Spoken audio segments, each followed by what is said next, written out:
ఈషా గారైతే జీవించారని చెప్పొచ్చు ఈ విషయంలో మాత్రం. అంటే చాలా అంటే నేను కొంచెం యాక్ట్ చేస్తాను. ఈషా తగ్గించేయండి, ఇంకా తగ్గించేయండి. ఇంకా అంటే చాలా సటిల్.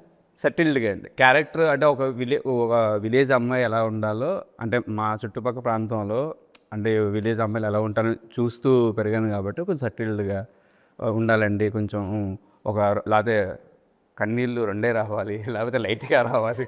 ఇలాంటివి ఉండేవండి అంతే అండి. చిన్న చిన్న చిన్న చిన్నవి అలాంటి చిన్న చిన్నవి అవే చాలా కష్టం. అదే కదా, చిన్న చిన్నవి చాలా ఈజీ అన్నట్టు చెప్తున్నారు ఆయన. అంతే దొరకాయి. Yeah. వెరీ కంఫర్టబుల్ అండి అసలు. 2 questions at a time. Like one is, ఒక డైరెక్టర్ని ఇంకో డైరెక్టర్ డైరెక్ట్ చేసినప్పుడు ఎలా అనిపించింది మీకు? ఆ నర్వస్నెస్ ఉంటుందా? Because is already proven director and at the same time ఆయనకి చాలా ఇమేజ్ ఉన్న పర్సన్ ఆల్సో. సో ఆయన డైరెక్ట్ చేసినప్పుడు ఆ నర్వస్నెస్ ఉండిందా? అంటే అన్న వన్స్ సెట్కి రానంత వరకు లోపల చిన్న టెన్షన్ ఉండేదండి. అన్న ఎలా ఉంటారు సెట్లో.